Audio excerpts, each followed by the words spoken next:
to Mother Miriam Live on the Station of the Cross Catholic Radio Network with live video streaming brought to you by LifeSite News and the Station of the Cross. Call Mother with your questions at 1-877-511-5483 or email her at mother@thestationofthecross.com. You can view the live stream on Facebook at Mother Miriam Live. Now, here's Mother Miriam. Good morning, beloved family. How are you doing? I pray that you are well, and all manner of things are well. Those are the words of our Lord to St. Julian of Norwich. We think, many of us thought, I was taught they were St. Julian's words, but no, they were our Lord's words to St. Julian. In the midst of very difficult times, he said, all shall be well, and all shall be well, and all manner of things shall be well. And so it is with us, beloved. No matter what stage the church is in right now, it is the church. No matter what your family, beloved, is going through, whatever your difficulties, your disagreements, all of that, it is the family God has given you. It is the vocation God has given you, and all shall be well. All we need to do is follow the manufacturer's instructions. That's all we need to do. I may have told you once about a family I knew some years ago, and the mother and father just fought all the time. They couldn't get along. They were talking of divorce. They had a 15-year-old and a 17-year-old. 15-year-old girl, 17-year-old boy, and they concluded for the sake of the children, they would stay together. That's not always the best solution. In this case, it was. They decided to stay together, and at all costs, they would follow the manufacturer's instructions. So they began to pray, and the wife suggested that they pray the rosary, and the husband didn't want it. It's just not as easy, generally, for men to pray, especially with their wives, especially out loud. And he finally agreed, okay, they'd start with 1 decade of the rosary. And so they did every night by themselves. They prayed a decade of the rosary, and in a few weeks they added another decade until they were praying the full rosary. Then they decided to go by their children's rooms and bless them and anoint them, their rooms with oil. And so they did.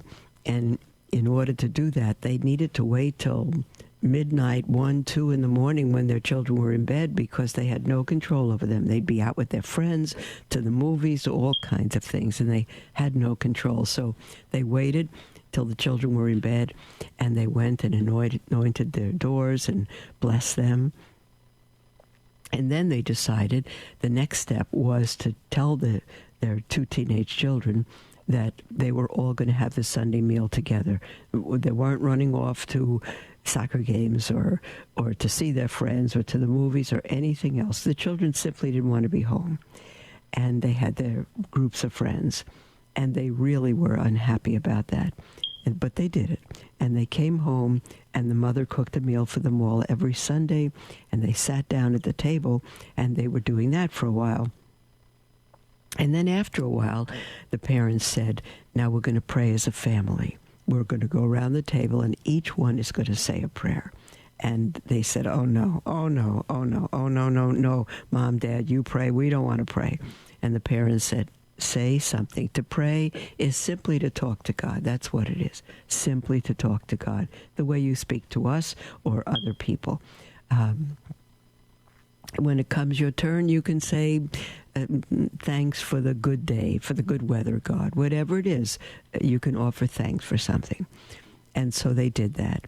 And they went around the table and doing that. And after a while, the daughter said, thank you for the weather today, God. And God, could you help my friend Kathy, because she's 15 like me, and she's pregnant, and she is scared, and she hasn't told her mother. Well, the parents learned that, and because she had the courage to say it at the dinner table. And then after another week, the 17-year-old boy said, oh, and God, would you help me on my science exam, because I'm failing and if I fail science, I'll fail the year. And the parents didn't know that, but they should have known all that, but they didn't. And they began to learn about their children's lives, and they began to be a family, and they came together. And today they are the family they always dreamed of being, as if it were a movie, as if it were a fairy tale, but never imagined they could be. And they are. In fact, they went off to be missionaries together. It's a magnificent thing when we begin to live God's design, when parents do not stop parenting, and they get involved in their children's lives, and they know. We've been talking about education and how children come home and say what the schools have imposed on them, and the parents are angry and shocked, but the parents are at fault, because the parents should never send a child to such a school. The parents should see the textbooks, meet the teachers, know what they're turning their children over to, because parents have the stewardship from God to raise the children God has given them. They're not their children. They're a stewardship for a time. They're God's children. And if we turn our children over to the world, to the schools, even to Catholic schools, and they're not good, or they adopt sex ed programs or gender ideology, many of them are doing that now. It's unthinkable to me. It's unthinkable to me. I read just yesterday of a bishop who has agreed to adopt the gender ideology for the Catholic schools in his diocese. It's absolutely tragic. It's tragic.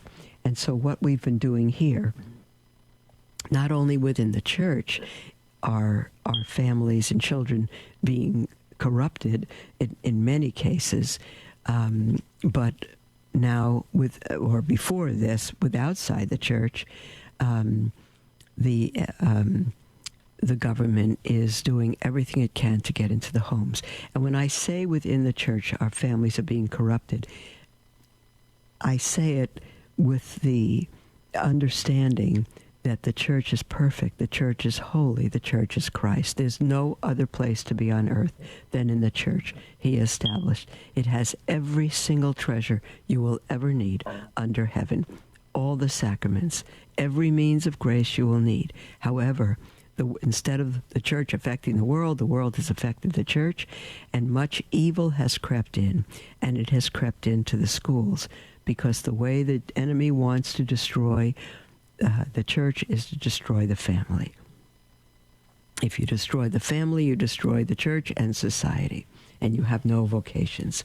So the enemy's trying very hard at that. And the schools that are utterly corrupting our children and are forcing on them a curriculum that is evil, they have now created homeschool programs for those moms who want to take their children out of school and homeschool them, and they're giving all the curriculum free. What it is public school curriculum at home, and it's devious. It's very, very serious, beloved, and we need to raise our children. But what we've been speaking about and what we've been reading about in where did I put it now? In Frank Sheed's book, Society and Sanity, is the fact that all these programs are geared for man. All the candidates for our presidency who are speaking about socialism, they're talking about a system of government that will help our society. But the fact is, what they're talking about will destroy our society, as Frank Sheed has pointed out in this book from 1953. Let me see if I can get that up. 1953, Society and Sanity. And what he's pointing out is that in order to treat man accordingly and as God intended in creating him, we have to know what man is. And so we spoke in the first chapter here about all sorts of things that People go to school for an education to earn degrees, but to what event? To what end, I should say? What is it for? Maybe he'll be a great engineer, but is that the end of man? And the first question of the Baltimore Catechism is, what do we mean by the end of man? And by the end of man, we mean that man was created by God to know, love, and serve him. So someone can have a PhD degree, but if they haven't even caught on to what it means to know, love, and serve him, they haven't reached their end. They haven't even moved toward their end. And the main problem that Frank Sheet points out is that we don't know what man is. What is a man? You ask someone, what is a man? Well, he's a man. He's a human being. He's a man. That's what he is. But what is he? What is he? We can define a cat, an animal with 4 legs and little fur and characteristics of a cat. But what is a man? What is a man? Why is he here? What is his purpose? Why is he created? What is his end? Why did God create him? And so now we come to chapter 2, which we haven't answered in the first chapter, and the title of that is Man Essential. And Frank Sheet writes, our civilization, the one that used to be called Christian and is now called Western, is based upon the idea our ancestors had of what man is. That idea was clear, strong, universally accepted. They arrived at it not by looking at man, but by listening to God. You can ask a watch what its purpose is, but the watch can't tell you. Only the watchmaker can tell you why he made the watch and what its purpose is.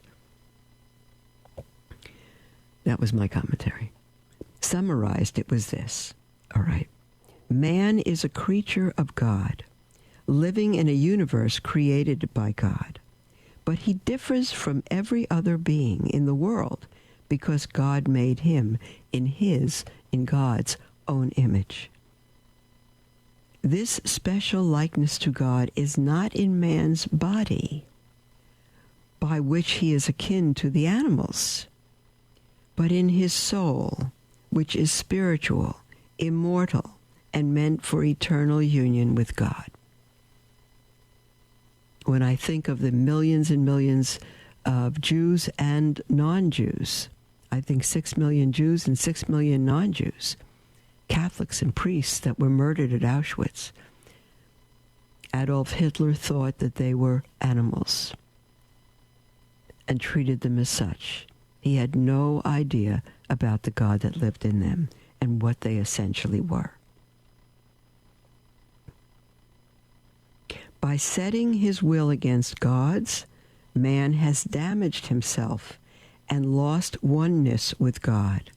God became man and died to save all men from this derelict condition. Beloved, if you feel you're in a derelict condition, listen up. It's not what God intended. In these 3 ideas, the image of God, immortal spirit, and redeemed by Christ, you have the dominating elements in that concept of man which went to the building of our civilization. Now to many, this will seem sheerly fantastic. The exhalation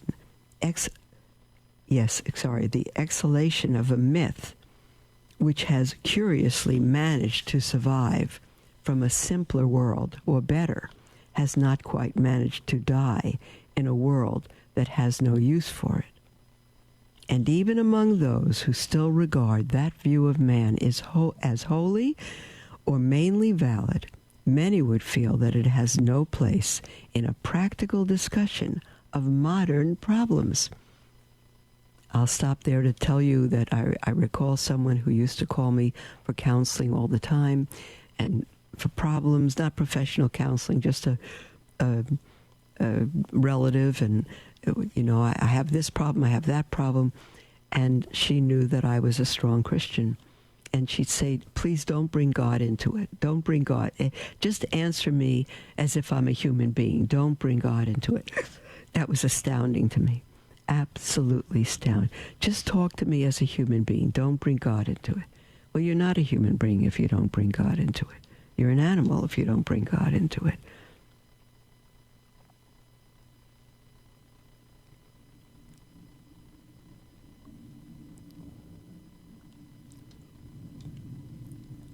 Let me just read that sentence from the beginning. Even among those who still regard that view of man as wholly or mainly valid, many that were made in God's image, many would feel that it has no place in a practical discussion of modern problems. Can you see that? Can you see the candidates for president talking about God's will for our life? All of that, why he created us, that we're made in his image. Could you see that discussion? They'd be laughed off the stage. But this, at least, is no argument against it. Modern sociologists don't think that way, but that's not an argument against it.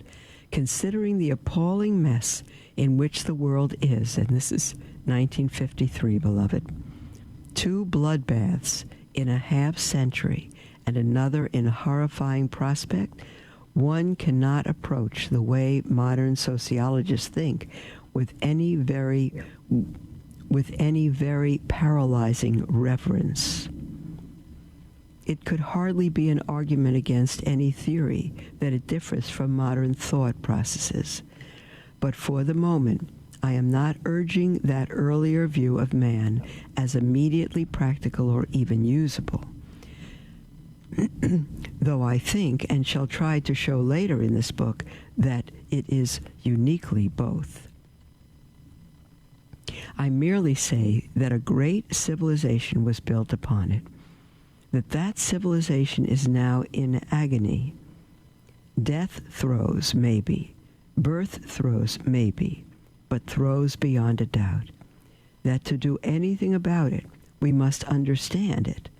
And that there is no understanding apart from the idea of man it was trying to express. So let us look at it again in a little more detail. No idea has ever been so dynamic, at once so revolutionary, and so powerful for constructing a way of life. Even one who does not himself hold it should see that the effort to grasp it must be made. Must be made, beloved. So put your thinking caps on, and we'll go through this venture together. It's the answer to life, beloved. It's the answer to society.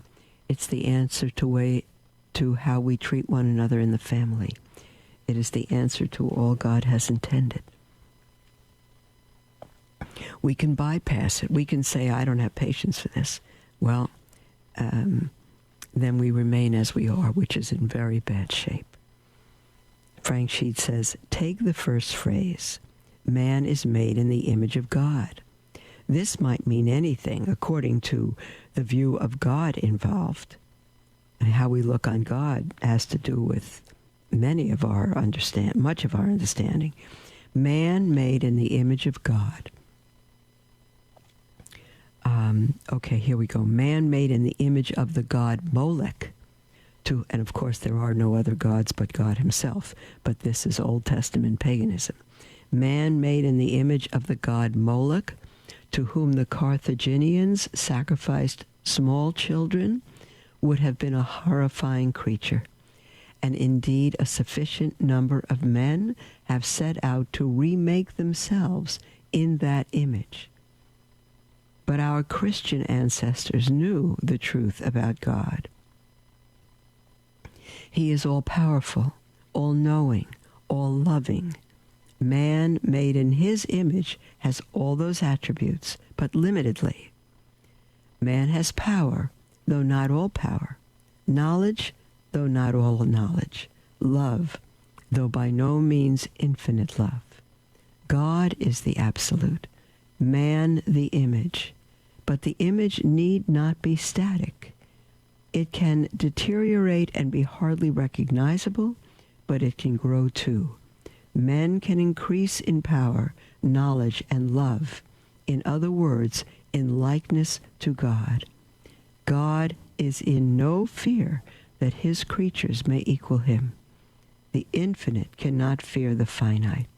It is altogether according to God's will that the original likeness in all men shall grow greater and greater. God is not threatened, beloved. He's created us in his image, and the whole process of sanctification while on earth is to become more and more like God, to grow in the knowledge of God until, as the psalmist writes, one day we actually will awaken his likeness. Frank Sheet continues, the key to the understanding of God and man is the concept of spirit. God is infinite spirit, but one of the elements in man is spirit too, and in this the likeness consists. What is of the essence of spirit? That without which it would not be spirit at all, which must be present, therefore, with whatever differences of mode in infinite spirit and finite, is permanence. It is not composed of parts as matter is, so that it cannot fall apart or be taken apart or rearranged internally. A spiritual being can only be itself.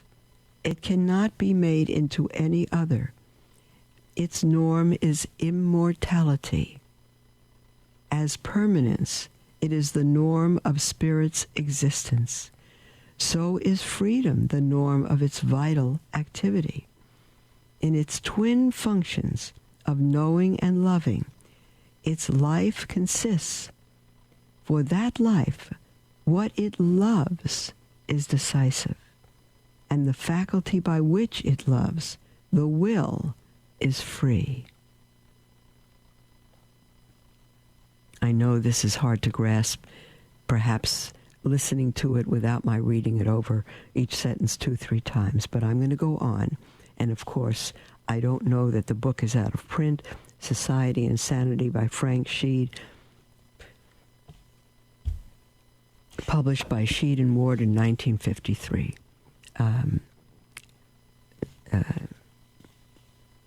I don't know that it's out of print, and if it is, you can still get it. Man was made by God. I think this was used in seminaries, beloved, when seminaries were what they should be. Man was made by God for union with himself. The finite spirit is to come to a total union with the infinite spirit, in which man's knowing power will be in immediate, never to be broken contact with infinite truth, and man's loving power in a contact as close with infinite goodness.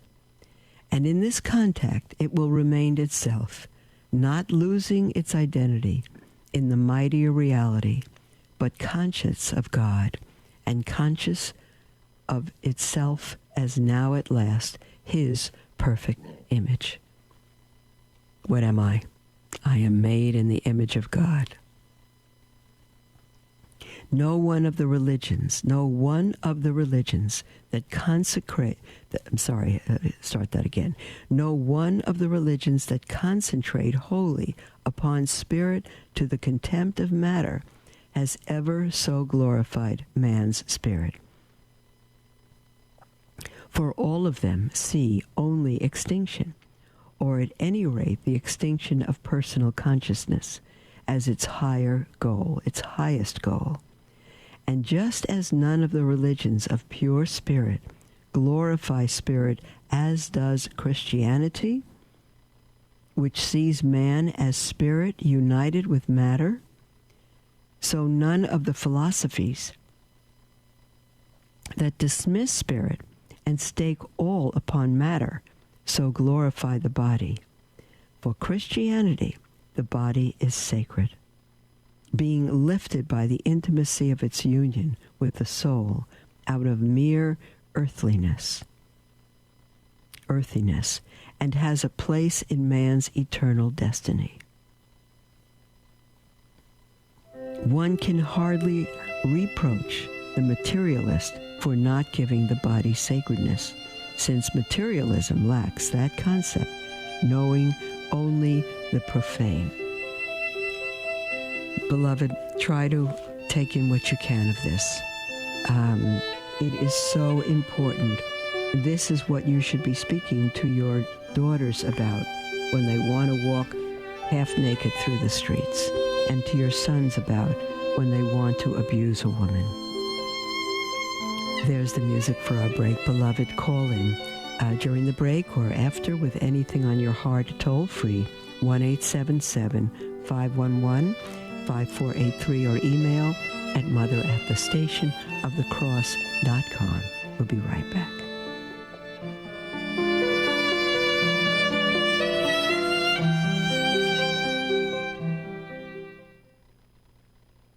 Tune in weekdays from 6 to 7 a.m. Eastern Time for Sermons for Everyday Living, a program that brings you real sermons from real priests on topics important to you and your faith. Visit thestationofthecross.com for details. Love learning more about the church, but confused or disheartened by the struggles we are facing today? Follow LifeSite News Catholic on Facebook, Twitter, or sign up for LifeSite Catholic emails and stay up to date on the constant stream of news about the Catholic Church. Our church is in a time of crisis, and we as laity have a responsibility and a duty to educate ourselves and stay true to the faith. LifeSite News Catholic is dedicated to keeping the laity informed and educated. To follow us, go to Facebook or Twitter and search LifeSite News Catholic. As Mother Miriam always says, we must live as if it were true. Dominus et vobis et cum Spiritu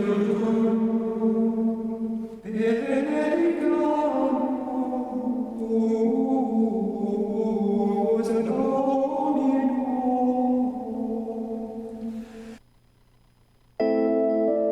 Catholic Radio reminds us of the blessings we have within our church, from our Lord in the Eucharist to the saints who inspire us. By placing our free bumper magnet on your car, you can make a difference in the lives of those still searching for the truth. We offer free bumper magnets to promote Catholic Radio so others will come to know our Lord through listening. For your free bumper magnets, click the Promote tab at the top of our website, thestationofthecross.com. That's thestationofthecross.com. Then click the Promote tab at the top of our website. Thank you for sharing Catholic Radio wherever your journeys take you.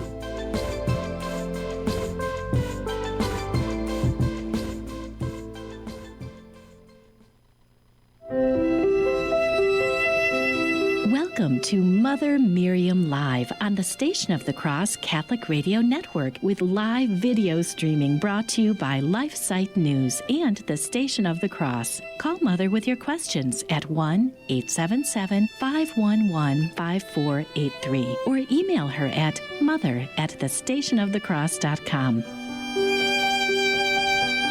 Welcome back, beloved, to Mother Miriam Live on the Station of the Cross and LifeSite News. I'm thrilled to be with you, and we have a whole half hour to ourselves. You're free to call in with your name or anonymously with anything on your heart. And the toll-free number to call or text is 1-877,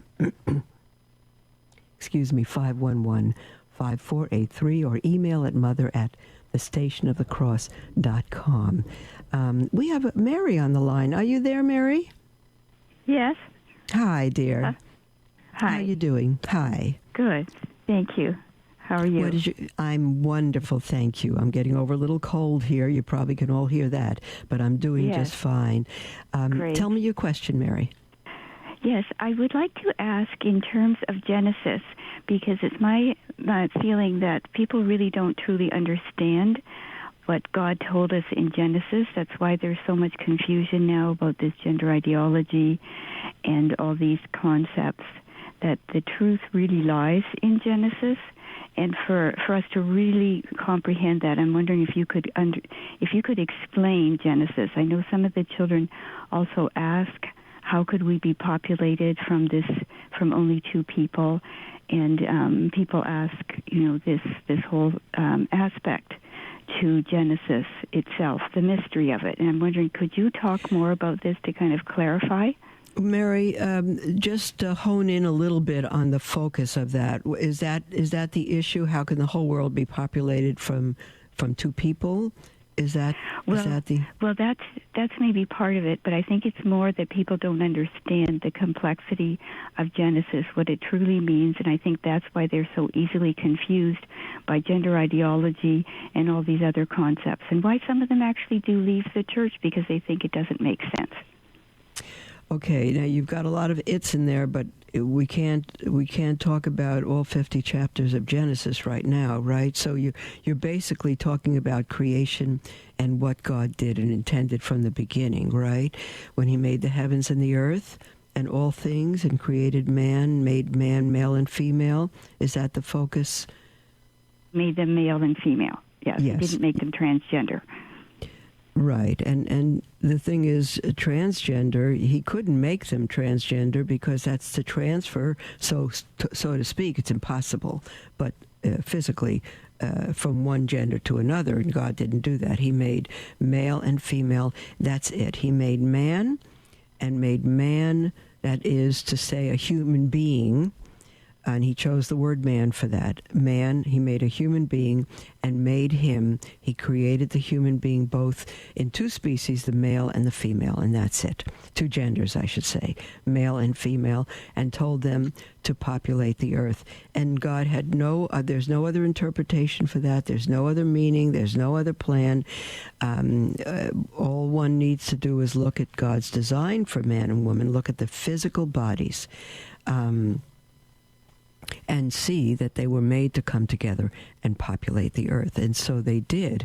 And as we know from Scripture, they had a son, Cain, and then they had Abel, and Cain got jealous of Abel and killed him, and then they had Seth, and with Seth, the Scriptures say men began again to call on the name of the Lord. And they had many children.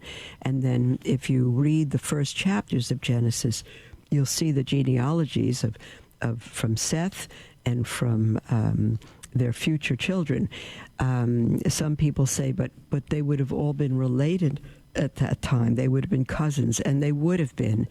And does that mean God populated the earth from close relatives like that, even sister and brother? It does mean that. It does mean that. In the beginning, that's what God did to build the human race. Yes, because there was nothing else, no one else, but the people God created in that family to come together and populate the earth. And so, yes, the children they had needed to marry other children and begin to populate the earth. That wasn't sin. That was God's design in the beginning. And so now we're billions all over the world. But what God did, no man can change. No man can put asunder what God did. We have become, through the ages, corrupt. And when Paul wrote his letter to the Romans, he said that man has turned from God and worshipped and served the creature rather than the Creator. And man with man and woman with woman and all of that, it is absolutely debauched. It is sinful. It is degraded. And God said His Spirit will not always strive with man. They will destroy themselves by this evil. They will destroy themselves. So anything that is other than a man and woman coming together in matrimony is debased and is sinful and not natural. What is natural is what God made. What is unnatural is evil and distorted. And then if a male wants to become a female or a female wants to become a male, they don't need a transgender operation. They need therapy. They need help to understand who they are and why they are who they are. And their only happiness will be in knowing fully who they are and living that out. There are groups today, Mary, you might know, of transgenders who are ex-transgenders for Jesus, all kinds of people who had the surgery and everything, and they're completely miserable. And they want to go back to what they were, and that's very difficult. I I don't know what that involves, but they've learned the evil and the unhappiness of recreating or trying to recreate God's design. It cannot happen. You can perform surgery on a boy to make him a girl. You can perform surgery on a girl to make her a boy. It matters. All you're doing is destroying the individual. You're botching their body up. But the boy remains a boy and the girl remains a boy. Nothing can change God's design. All we can do is destroy it. Thank you, Mother. Is that what you were getting at, Mary? Yes. I think people need to hear that. Yeah, they do. Again they do. And again. Again and again. I don't think they understand it always the first time. They need right, to hear it. I agree with you. And it's why I'm reading through Society and Sanity, because we're about to talk about what man is, what the human being is, and then what marriage is. And if we don't dig a little deeper, we're not going to understand it. And I'm not sure, but I suspect many people just, turn off part of the reading because it's a little difficult to follow. But you can listen to the podcast over again, and you can get the book. It's very, very crucial. Mary, God bless you, dear one. Thank you. There's the music for our second break. We'll be right back after the break, beloved. Feel free to call in with anything on your heart. Toll free 1-877-511-5483 or email at mother@thestationofthecross.com. We'll be right back.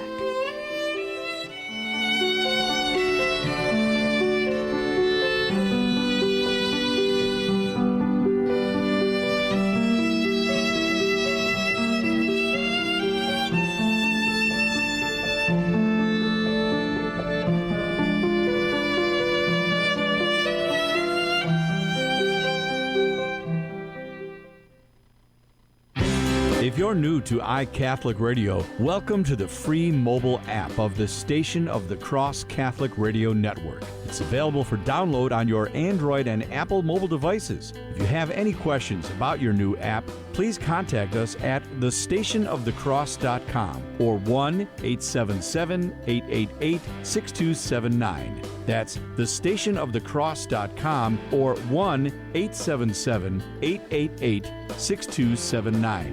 Through your new app, you can listen to podcasts of shows, conference talks, and prayers. View our programming grid, call us directly, and check out our mobile website. You can even learn how you can promote iCatholic Radio in your community. Connect with us through social media and financially support the programming you love. That's all available on your iCatholic Radio mobile app. Thank you for joining our iCatholic Radio family, proclaiming the fullness of truth with clarity and charity. Are you having a hard time keeping up with all that's going on these days in the Vatican? Did you know that LifeSite puts out a monthly print news magazine in beautiful full color? Our magazine, Faithful Insight, gives you all the most important coverage from Rome and lets you read it away from the computer, phone, or tablet. It summarizes dozens of new happenings down to the essentials, but provides full analysis on all the most important developments. Faithful Insight brings you the coverage of the Vatican that you know and expect from LifeSite in a different form. It has received high praise from cardinals, bishops, priests, and faithful who want to stay abreast of the most crucial battle in our time, the battle for the soul of the Church. Subscribe today at faithfulinsight.com, and may God bless you.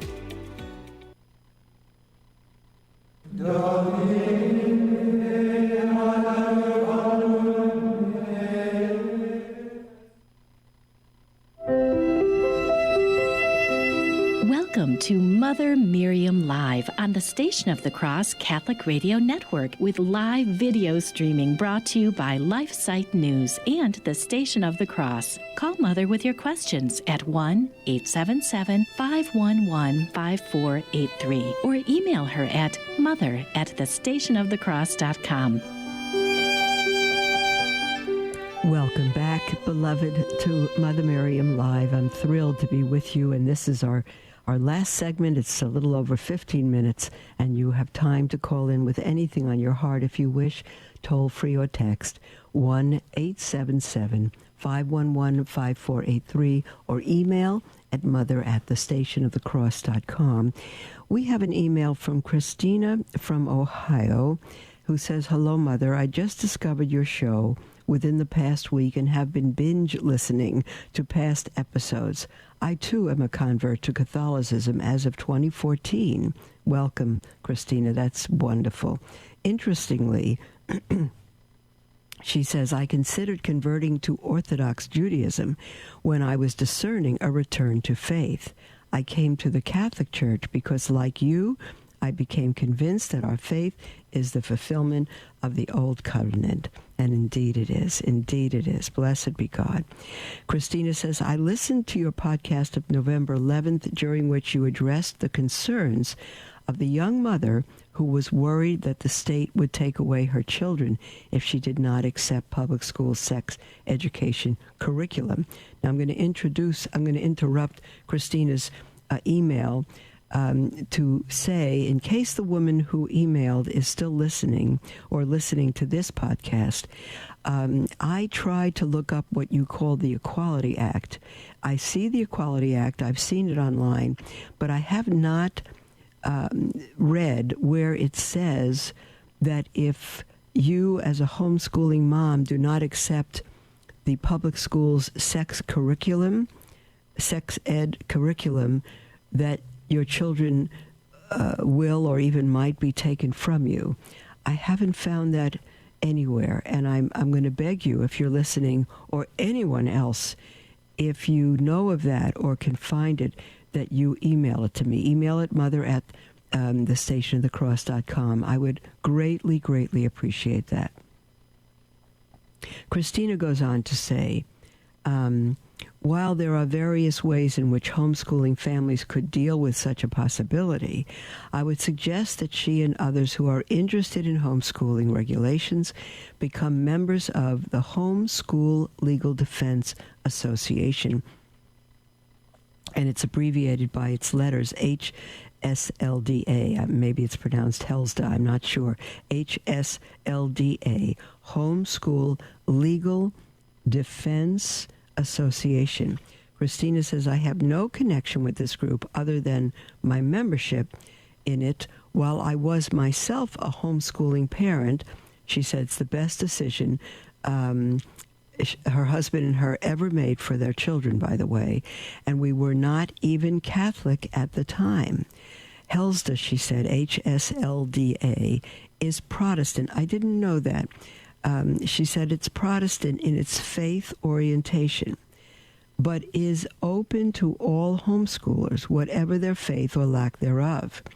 They are the most reliable source that I know of for information about the laws and regulations governing homeschooling in each state.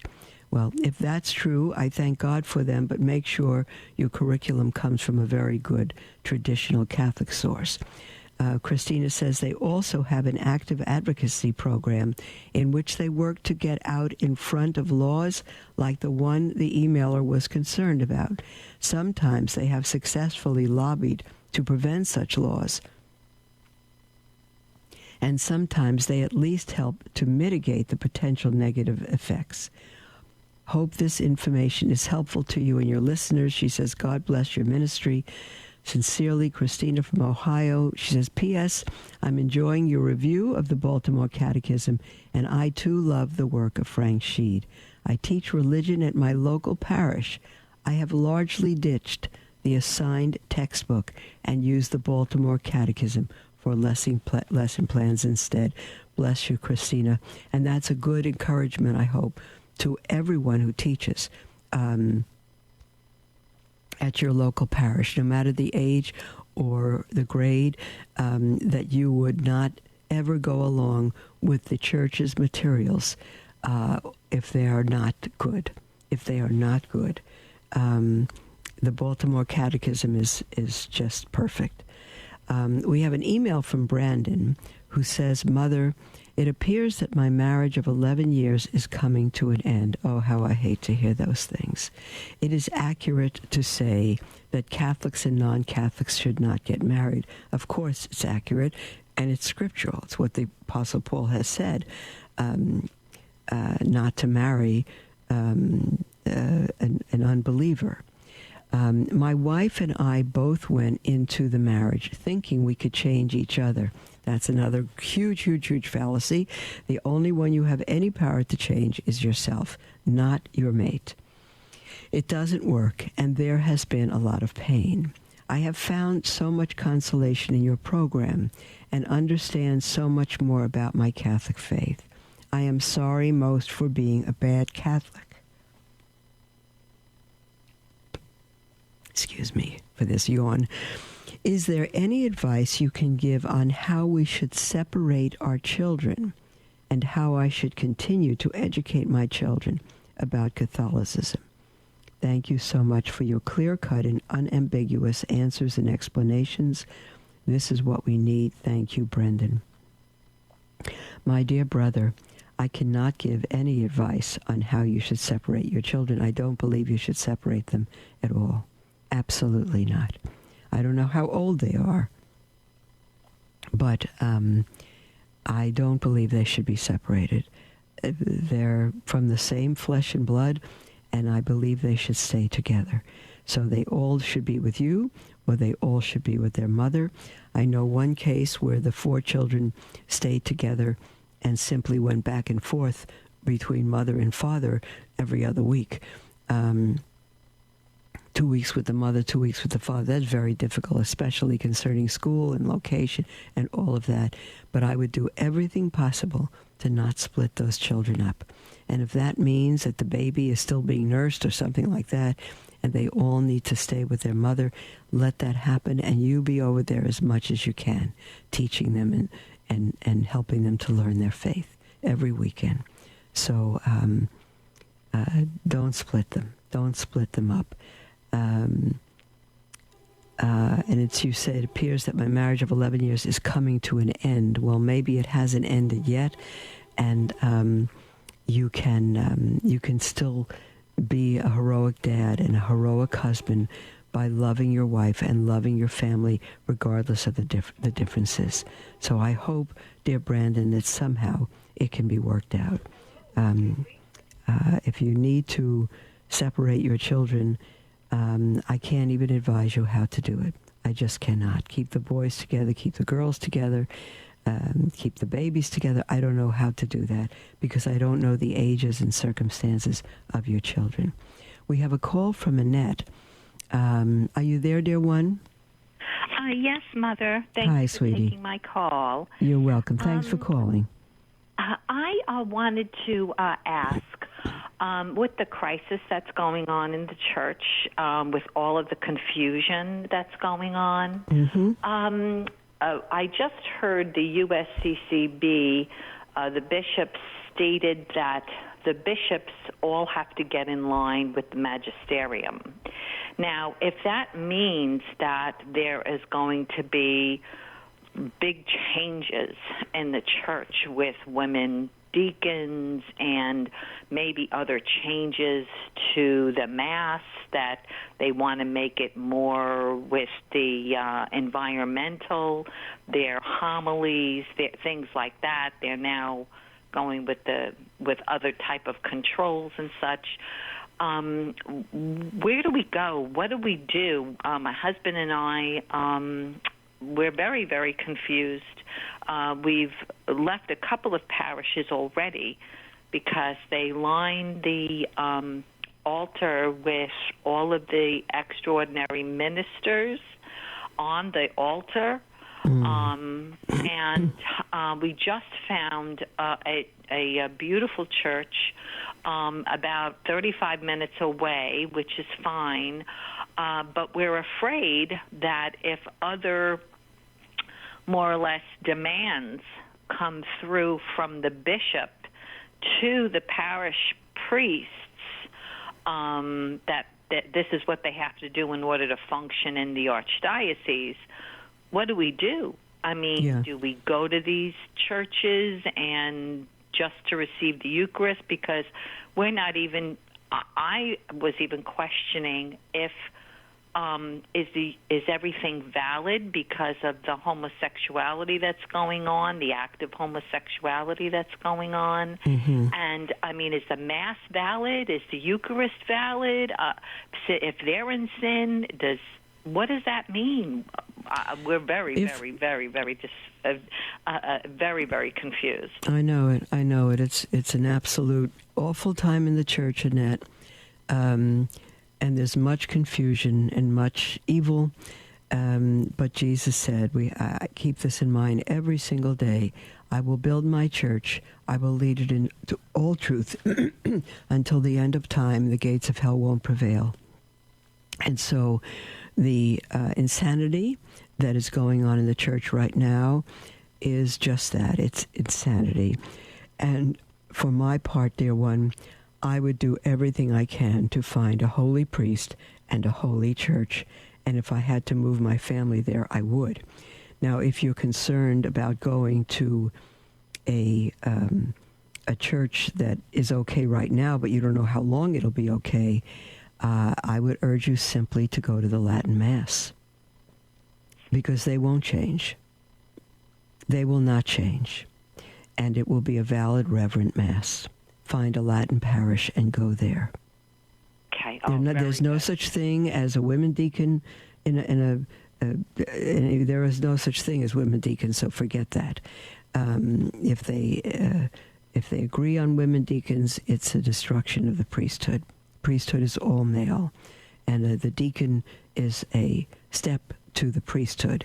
It's not for women. And so if you go to a Latin parish, the Tridentine Mass, you will not have so-called extraordinary ministers of the Eucharist. You will not have female altar servers. You won't have any of that. You're right. You don't know if you go to another parish and the priest is good. If he's a good priest and he doesn't adapt all these things, the bishop might take him out. You're very right. It's happened already. I would look for a Latin Mass. We go to the Novus Ordo during the week here because the Latin Mass schedule would not allow us to be back to the priory in time, even for me to do this program. So we do that, and we go to the extraordinary form, rather what's called the extraordinary form, the Latin Mass, on the weekend. But that's what I'd suggest. Find a Latin parish, and you will not just find a church that won't be corrupted by what's going on, but it's the church, it's the Mass of the ages, and it's very, very beautiful. That's what I would recommend. But do you think that there would ever be a time where they would take the Latin Mass away? It's possible. Anything is possible. If you listen to the testimony of Bishop Athanasius Snyder, they did take the Mass away. He was in Russia and Kakistan, and they took the Mass away. He didn't even see a priest for a year. So, but he had a wonderful mother who really raised them in the faith at home. And every Sunday was set aside for God, and they sang hymns, and they read from the scriptures, and they kept their faith all that time. Yes, it's possible. It's possible. Thank you very much, Mother, yes, sweetheart, for your ministry. You're welcome, Annette. Don't fear. Let's not live in fear. Live in gratitude that we are so privileged to live in such a time as this and to be witness to the truth, no matter what it takes. No matter what it takes. Stay with the truth. Stay with the church. Don't give in to all this. Don't give in. There's no reason to fear. It is the Church of Christ, and it is pure, and it is holy, and He is its head. We just may have to go a little bit out of our way to find it. Bless you. Okay, Annette. God bless you, dear one. And everyone else listening. And there's our closing music, beloved. We'll be with you tomorrow. Stay true to the faith. You are nobody's subject. You are nobody's slave. You don't have to do anything that anyone tells you if it is wrong. We never follow what is wrong. We never follow what is evil. As St. Peter said, you tell us whether we should follow man or God. For me, I will follow God. As for me and my household, said Joshua, we will serve the Lord. God bless you all. We'll speak with you tomorrow.